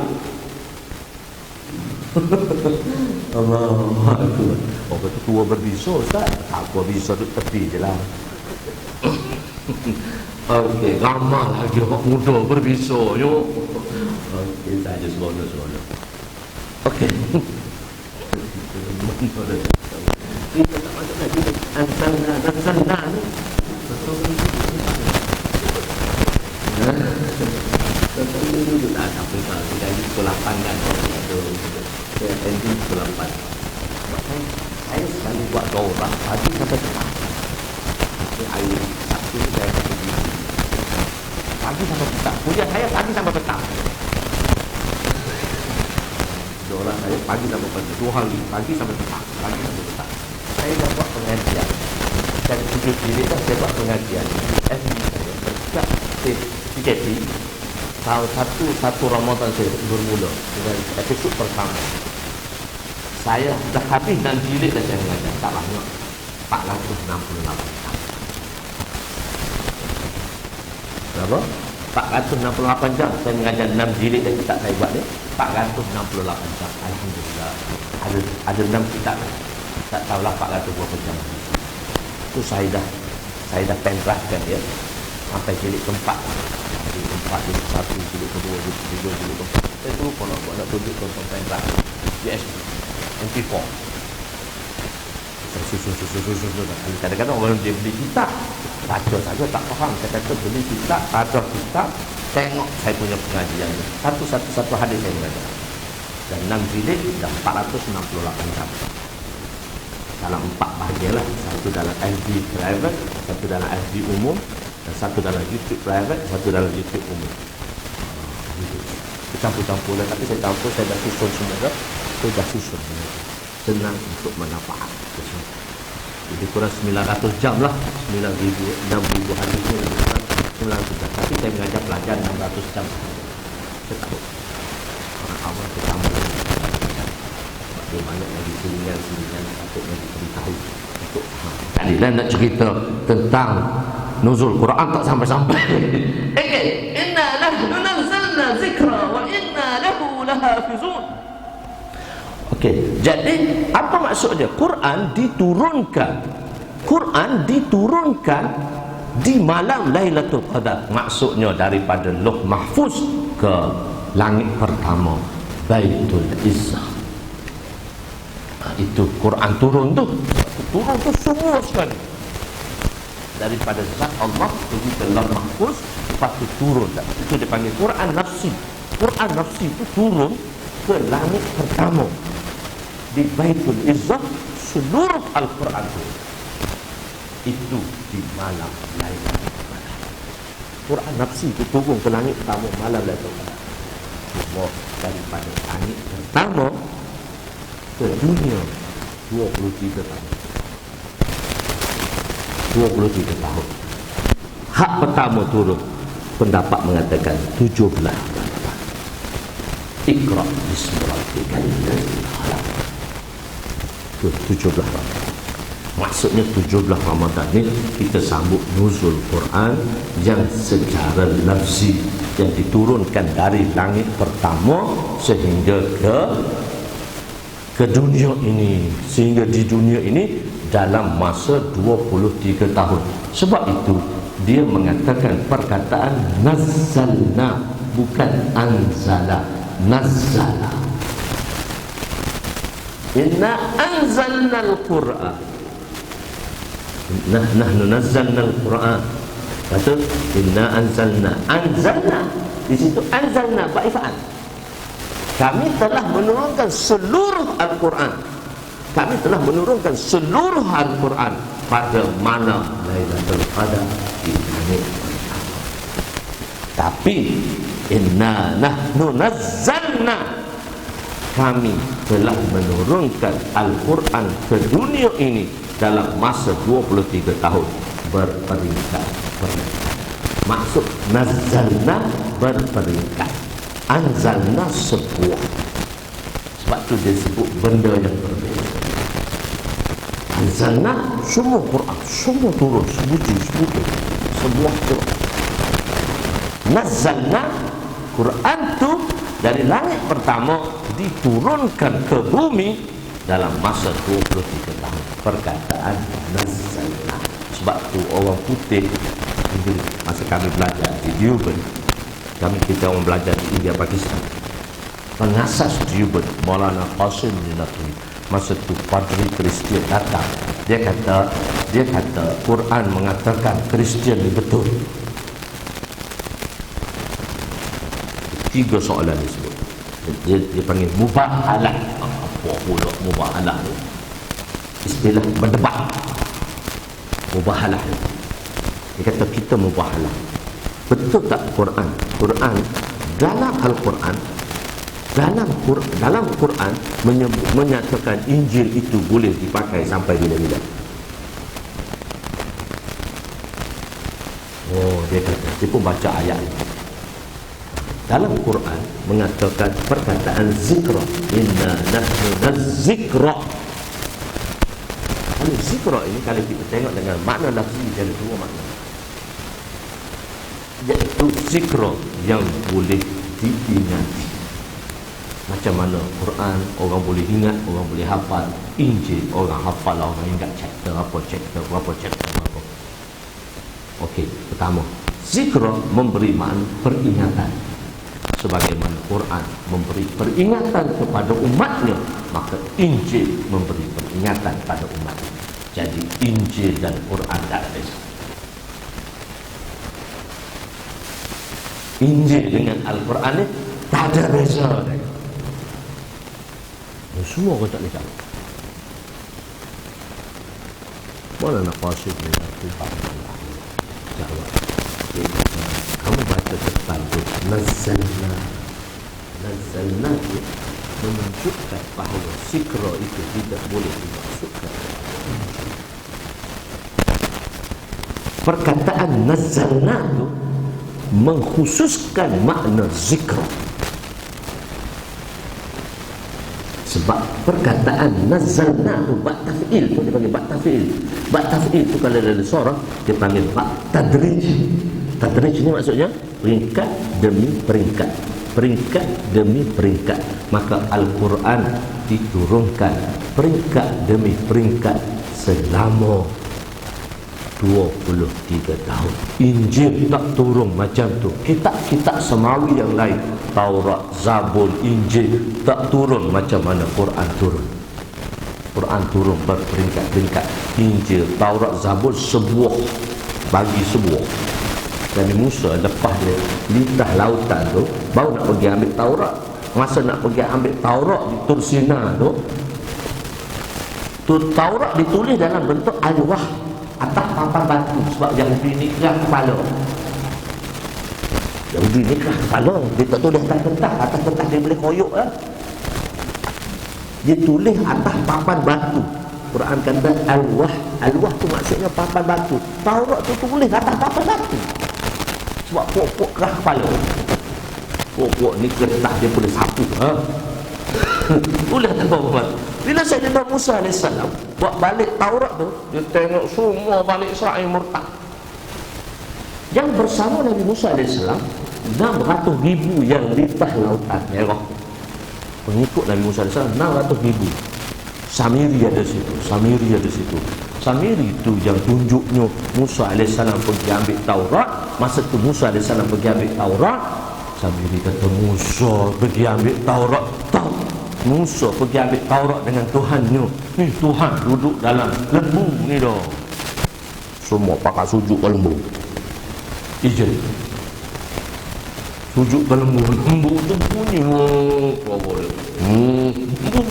Oh, dia kata Musa pergi tanya Tuhan. Tuhan duduk dalam lembu.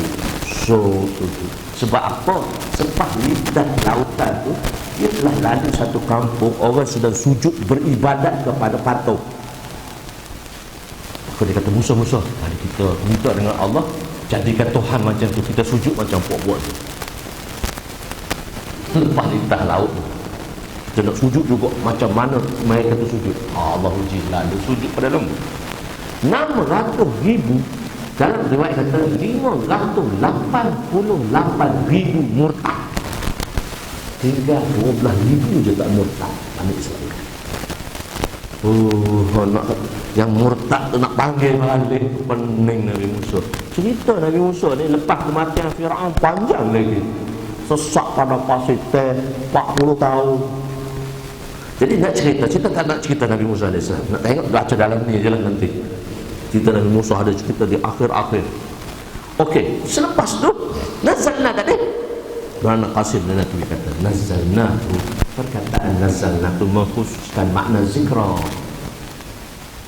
Injil dia tak turun berperingkat-peringkat. Yang turun berperingkat-peringkat itu ialah Quran. Yang turun berperingkat-peringkat itu Quran. Maka Quran telah diturunkan pada masa tersebut dalam berperingkat-peringkat selama 23 tahun. 23 tahun turun secara berperingkat. Baru boleh bahawa wa inna lahu lahafizun. Quran diturunkan dengan Ruh Quraisy. Quran diturunkan dengan Ruh Quraisy. Arab 7 bahasa, 7 Ruh. Quraisy, Hujan, Yaman. 7 Ruh. Jadi nak baca Quraisy ni, orang Kelantan nak baca Ganu susah. Boleh lah dia dekat-dekat dengan Ganu. Orang nak baca Kelantan. Orang nak Kelantan. Baik, orang Kelantan tahu Ganu tu. Kelantan lah bang dah. Orang Kelantan dia berceramah macam saya. Lepas setengah jam keluar Kelantan dah. Tak ada dah bahasa Malaysia tu, bahasa Melayu tak ada dah, bahasa Kelantan. So Nabi diminta, orang-orang Quraisy minta, orang-orang Arab minta, dia kata ya Rasulullah benarkanlah kami baca dialek masing-masing. Maka sebab itulah Nabi kata dibenarkan baca dengan dialek masing-masing. Dengan dialek masing-masing. Nabi kata saya itu surat 124 dan 524.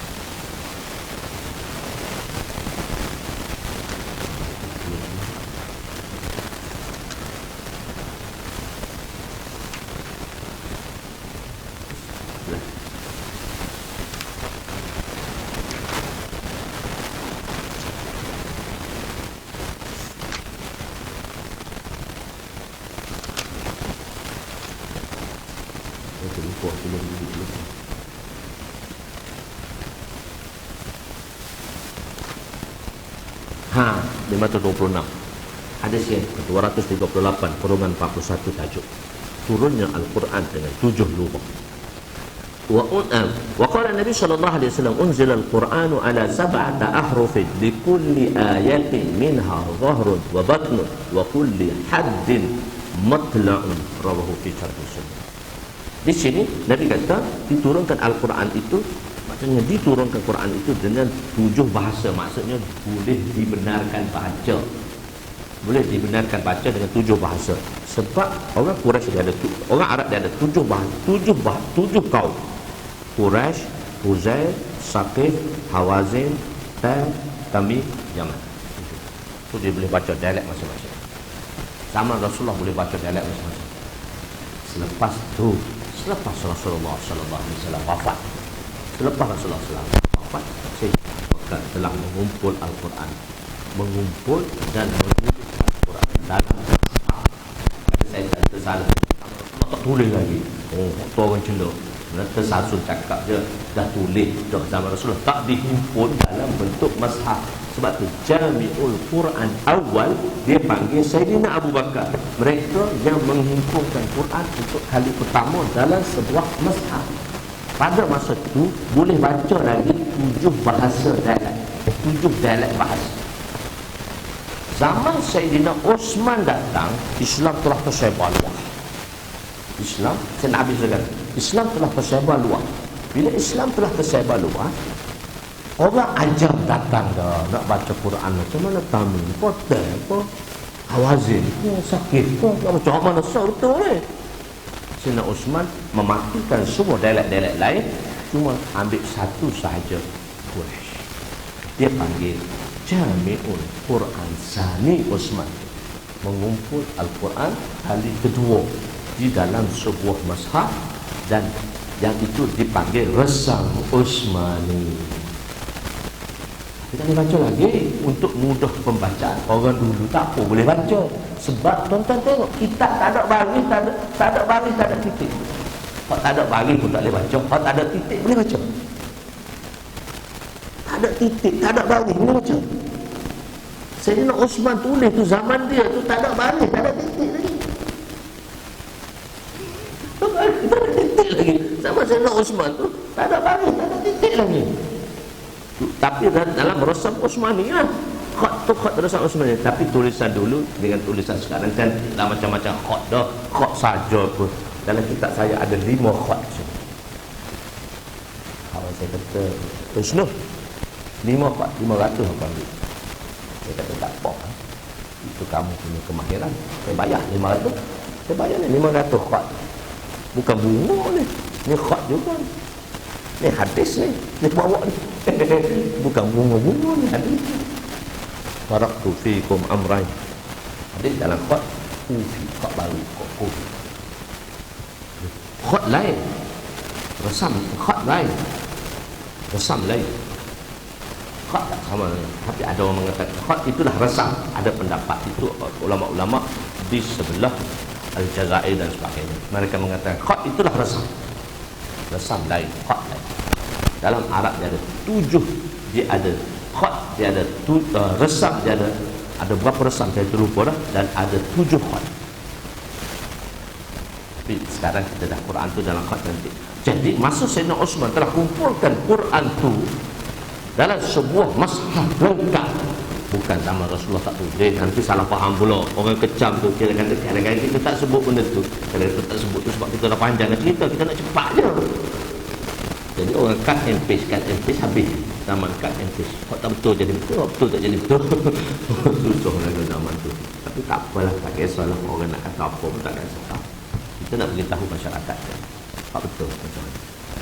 Jadi siapa boleh baca? Tak ada bahari, tak ada huruf. Tuan-tuan pernah tengok tak? Kita tak ada huruf. Huruf ada, tak ada baris. Tak ada baris. Tak ada baris tu kitab biasa lah tu. Kitab lama tu tak ada baris kan. Kitab kuning tu tak ada baris tu. Tak ada titik.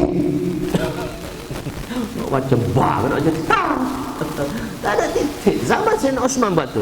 Maka datanglah perubahan kali kedua.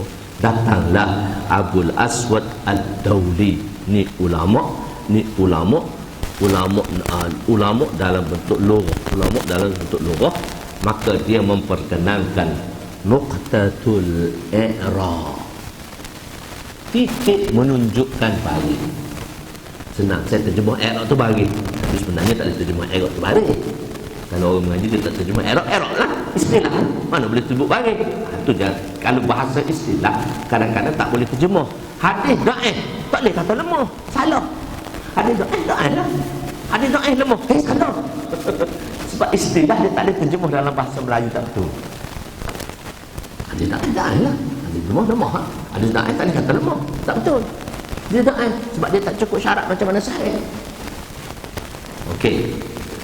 Jadi Abu Aswad, saya tersebut Aswad saja, saya tersebut Aswad. Lepas tu ada orang kata, oh ustaz tu nak cerita dia mengaji pun tak. Tersalah. Abu Aswad Ad-Dawli, dia ulama lughah yang memperkenalkan, ni peringkat kedua, nuqtatul i'rab. Nuktah tu, kalau nuktah atas huruf tu atas, bagi atas. Nuktah tu duduk bawah, bagi bawah. Nuktah tu duduk depan huruf. Nuktah tu duduk depan huruf, bagi depan. Aswad Ad-Dawli. Mari anak murid dia Nasir Ibnu Asim diubah sikit bersama dengan Yahya Ibnu Ya'mun. Peringkat kedua, dia buat nuqtatul i'jam. Nuqtah tadi menunjukkan huruf hijaiyah lah. Ba ada titik bawah, ta ada titik dua, jim ada titik satu bawah, kha ada titik satu atas. Dia panggil nuqtatul i'jam, yang dibuat oleh anak murid Abu Aswad Ad-Dawli. Abu Aswad Ad-Dawli. Lepas tu Nasir Ibnu Asim datang, dia ubah daripada nuqtatul i'rab kepada nuqtatul i'jam.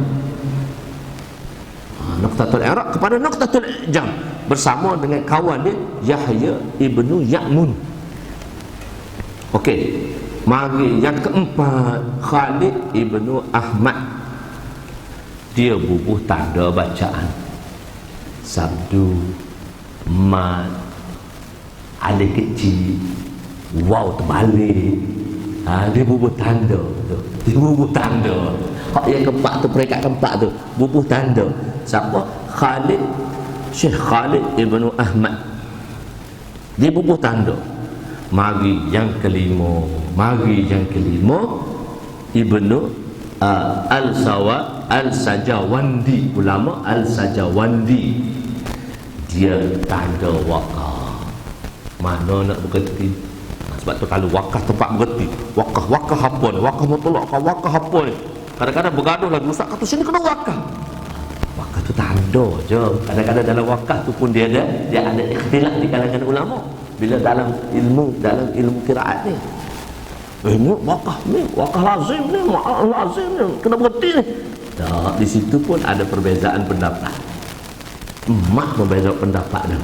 Mak wajib, mak apa-apa macam-macam mak lah. Beza dah. Maka di situlah dibawanya dengan 10 qiraat. Dalam 10 qiraat tu dia ada 2 orang guru. Misalnya kita qiraat hafaz. Qiraat hafaz ni dia ada 1 orang lagi yang kawan dia tu, guru dia. Dia panggil Imam Syu'bah. Kalau orang baca qiraat hafaz, dia kena baca qiraat Syu'bah. Lepas tu baru dia baca qiraat yang 9 lagi. 20 jilid Quran ni, 20 nuskah. Baru ni saya pergi di Jordan, ada anak murid kawan tu dia belajar qiraat 5 atau belajar 3. Lepas tu syekh tu memang dia penulis qiraat. Saya beli kitab 20 nuskah, 20 qiraat. Dalam qiraat 10 lah, sebab qiraat 10 tu dia ada, saya tak pandai qiraat, orang rumah saya pandai qiraat. Dia duduk belajar qiraat 10 sekarang. Saya baca depan dia semua salah. Jadi kata, abang salah tu, keluar angin tu. Tak payah baca depan kau lah, aku salah semua kata. Orang rumah saya dia peka, orang tak lelaki baca salah sikit. Hamas tu keluar angin tu, dia kata macam mana tu. Dia orang tak lelaki, dia dengar sikit. Saya kata tak payah baca depan kamu, semua salah.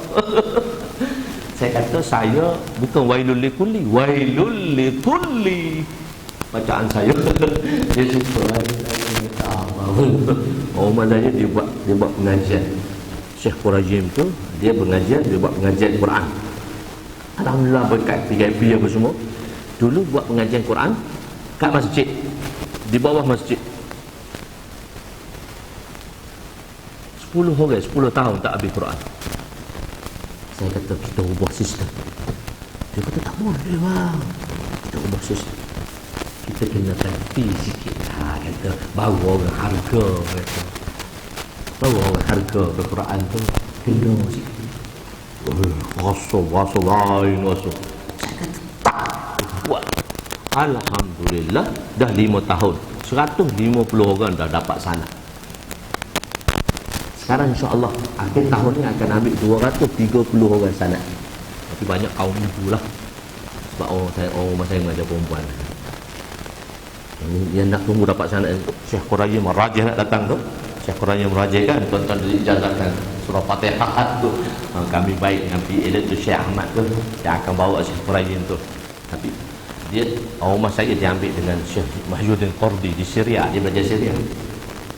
Sekarang anak murid dia online 2,000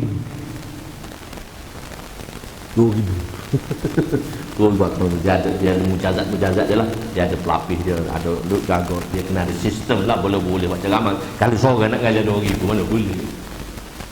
Macam dulu lah ada sistem dia. Siapa tu? Cerita lah imam tu nanti panjang pula kita nak ending lah cerita dia. Jadi baca di situ, baca di situ ada 20, dia ada 10 kiraat, 7 kiraat tawatur, 3 kiraat masyhur. Dan setiap kiraat dia ada 2 guru. Misalnya kita kiraat hafaz, dia partner guru dia tu, dia ambil riwayat daripada Sayyidina Ali. Sebab qari-qari di bawah Sayyidina Ali, Sayyidina Abdullah bin Abbas, Sayyidina Ubay bin Ka'ab ni qari-qari di bawah Nabi sallallahu alaihi wasallam. Baca Quran darat dengan Nabi, macam mana Nabi baca. So dia ambil daripada kita pakai riwayat hafaz. Sekarang riwayat hafaz. Riwayat hafaz ni 85% dunia pakai. Orang yang sama dengan hafaz iaitu Syu'bah, riwayat Syu'bah. Kalau orang belajar riwayat hafaz, dia akan belajar riwayat Syu'bah. Lepas tu baru dia akan baca lagi 9 kiraat yang lain. Bersama 18 guru lagi. 18 nama lagi guru. Dan setiap kiraat tadi dia ada 4 orang murid. So sebenar kiraat 10 tu 80 kiraat. Kita so kiraat pun tak betul. So kiraat pun tak betul kita. Waktu kata orang sepupu saya, dia tak mengaji pun, dia kata bang, hadis tu sahih. Saya kata kau belajar engineer, aku belajar hadis. Kau tanya aku hadis sahih ke tak? Tapi sebab viral dalam masyarakat, sahih. Hebat dia, macam dia mengajar dia tanya kita hadis itu sahih ke tak. Sebab kalau tak hadis sahih tak boleh terima. Itu masyarakat sekarang. Sebab siapa mufti? Saya nak tanya, siapa mufti sekarang? Siapa mufti? Tak, netizen. Mufti sekarang bukan tok peti, netizen. Netizen lebih pandai pada mufti. Sebab apa yang viral sekarang? Netizen. Sebab tu saya panggil netizen mufti. Ustaz, ambil mana mufti? Apa? Netizen. Dia orang faham lah. Saya kata, saya ambil dalih mufti ni. Dia kata, Ustaz Usnul tak ambil netizen. Netizen telah mufti sekarang. Kata pening kepala, sakit kepala kita nak buat. Tapi adalah ada orang ke depan, orang kita orang duduk belakang-belakang je. Kita orang tuan-tuan tak kenal pun saya.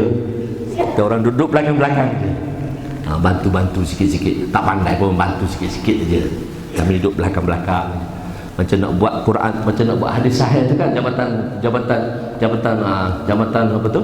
Kementerian Agama nak buat kan, nak keluarkan yang JAKIM nak keluarkan terjemah Sahih Bukhari tu kan. Dia 3 peringkat tu, peringkat ketiga orang datang kepada kami buat semua. Peringkat ketiga dia datang di madrasah, peringkat pertama terjemah, peringkat kedua kena ambil doktor-doktor doktor-doktor betul. Peringkat ketiga baru mari kami. Dia bagi masa, Datuk Zul bagi masa 3 hari selesai. Kami duduk bagi 10 grup. Tak. Saya kata 15 hari baru selesai. 10 grup tu. Kita duduk 10 grup, 15 hari baru selesai. So kami duduk belakang-belakang je, kami orang-orang belakang je, boleh bantu-bantu je. Sebab tu dia orang tak nampak pun. Kami orang belakang je. Kan, itulah sedikit sebanyak tentang Al-Quran. Itulah Al-Quran yang turun pada kita, yang mahfuz, yang dibaca sampai hari ini. Dia mempunyai 5 perubahan yang besar sampai sekarang. Artinya qiraat tu masih lagi dengan Resa Osmani, bacaannya sebagaimana bacaannya Rasulullah sallallahu alaihi wasallam sampai. Itulah mengenai nuzul Al-Quran sedikit sebanyak. Wallahu a'lam. Yang baik itu daripada Allah, yang kurang itu daripada kelemahan. Satu, saya jilid ke-12. Jilid ke-12 saya Manaqib. Manaqib ni cerita tentang sahabat-sahabat. Tuan-tuan tahu, saya semua nak cerita. Satu saja. Tuan-tuan nak tahu harta Abdurrahman bin Auf berapa? Masa dia mati dia tinggal berapa? 16 bilion 350 juta. 16 bilion 350 juta RM.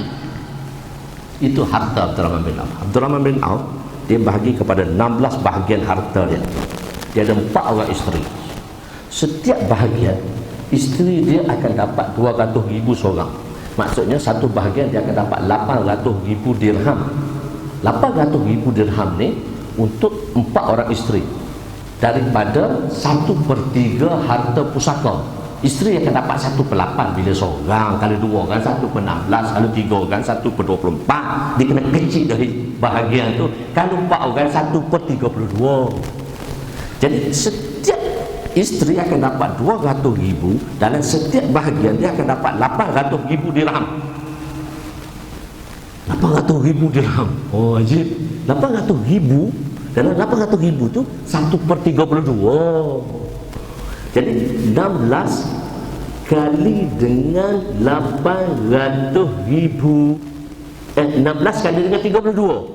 800,000 kali dengan 32 baru dapat satu bahagian. Dia 16 bahagian. Jadi 800,000 kali dengan 32 baru dapat satu komplit satu bahagian. Kali dengan 16 bahagian, dia akan dapat keluar 405,600,000 dirham. Satu dirham paling kurang RM40. 405,600,000 dirham kali dengan saya matematik pandang. Saya admit satu ngaji. 600,000 409 juta kali 600,000. 409 juta 600,000 dirham kali 40. Dia akan keluar 16 bilion 350 juta. Itu harta Abdurrahman bin Auf masa dia tinggal. Lepas dia tolak waris, lepas dia tolak kepada wasiat-wasiat, dan dia belanja di jalan Allah. Kadang-kadang satu belanja tu dia belanja 150 juta. Satu peperangan tu Abdurrahman bin Auf belanja 150 juta. Dia support peperangan tu. Bukan sikit. Kadang-kadang dia support 40,000 dirham. 40,000 dirham ke 400,000 dirham. 400,000 dirham kali 40. 16 juta. 16 juta dengan 500 ekor 500 ekor kuda, 1,500 ekor unta. Cik kaya orang dulu. Dan satu masa dia infak harta di jalan Allah nak peperangan ni sebanyak separuh harta. Masa dia nak mati, dia wasiat kepada siapa? Dia wasiat ke member-member. Member Badar. Member Badar ni diberi 1 juta seorang. Masa tu ada 100 orang, 100 juta. Main tak main sikit-sikit, ratus-ratus juta. So nak beritahu, baru kita tahu harta dia banyak.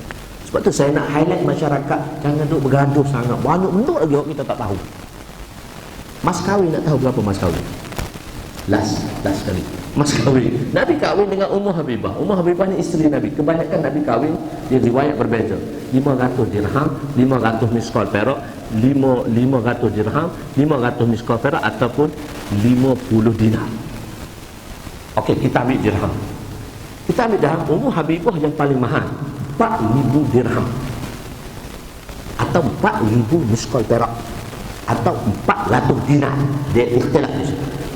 Kita kira berapa? Tiga-tiga tu berapa? Harta Ummu Habibah, mas kahwin Ummu Habibah. Mas kahwin Ummu Habibah, dia bila dia masuk Islam, dia berpindah bersama suaminya Abdullah bin Jahaz. Abdullah bin Jahaz ni sampai di Habsyah dia murtad. Dia mati.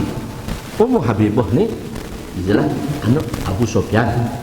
Nama kunyah dia Ummu Habibah, nama diri dia macam nama makcik-makcik ada.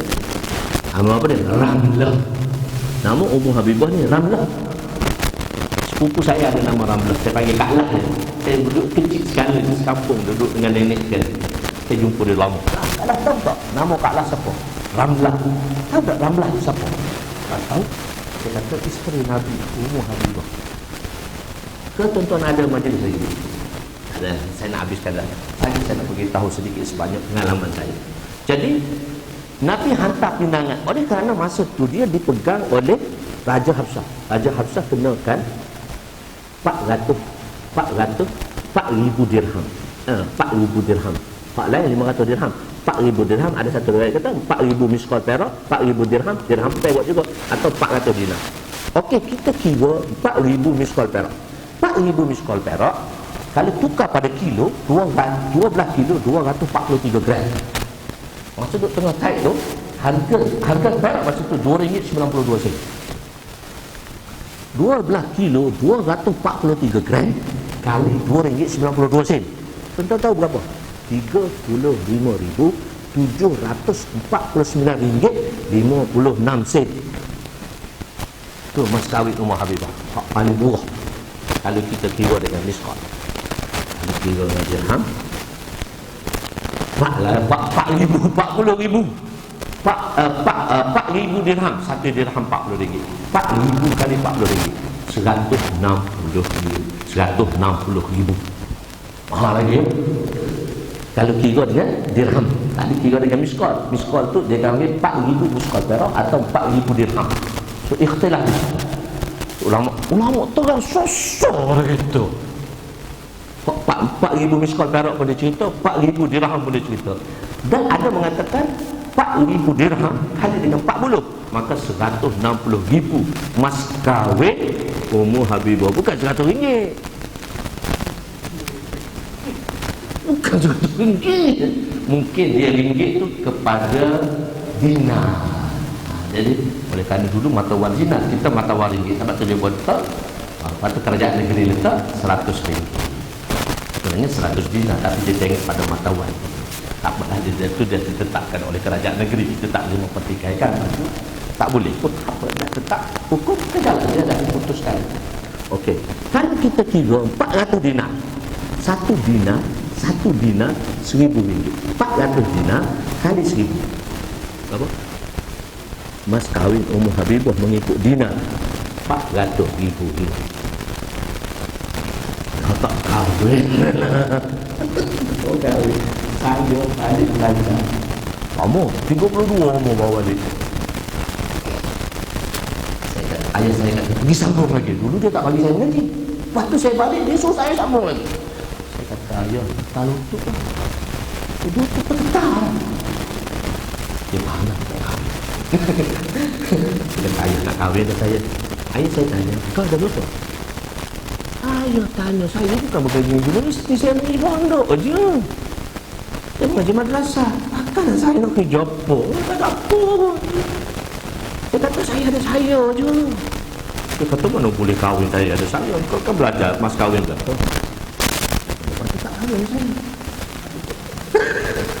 Saya kata tak kahwin saya. Ayah saya ni dia boleh bergurau dengan dia. Dia boleh bergurau. Saya tak kata saya ada saya. Saya kata saya ada apa? Saya ada telur. Ya. Saya ada telur. Bukan saya telur ya. Oh dia kata tak apa, aku kahwinkan kau. Syukurlah ayah saya, dia bagi duit dia jadi mas kahwin. Tidak tak kahwin saya. Dia tekan kita lagi. Jadi banyak benda saya telah khazanahkan, saya telah sebut khazanah. Saya karang dia 10 tahun. Tak ada, saya karang dia 10 tahun. Tahun 2010 dah siap kan. 2014 baru keluar jilid pertama. Sekarang 2022 baru jilid tertutup. Sebab banyak kerja lain lagi nak kena buat. Bukan saja tumpuan daripada dia, kalau tumpuan pada dia insya-Allah selesai cepat. Jadi banyak benda lagi. Jadi yang baik itu daripada Allah lah, yang kurang itu daripada saya. Saya minta maaf banyak saya ambil masa tuan-tuan. Lama juga tu. Aku qouli hadza astaghfirullahalazim li wa li walidayya wa li jami'il muslimina wal muslimat wa lil mu'minina wal mu'minat al ahya'i minhum amwat bi rahmatika ya arhamar rahimin ya awwalal awwalin wa ya akhirat آخرين ويا ذا القوة المطيل ويا راحم المساكين ويا أرحم الراحمين اللهم اغفر لنا ذنوبنا اللهم اغفر لنا ذنوبنا ووسع لنا خلقنا وتجب لنا كسبنا وكلئنا بما رزقتنا ولا تذهب طلبنا إلى شيء صرفته عنا وصلى الله على سيدنا محمد وعلى آله وصحبه أجمعين والحمد لله. Sebab hari ni cuti tu jadi panjang tu.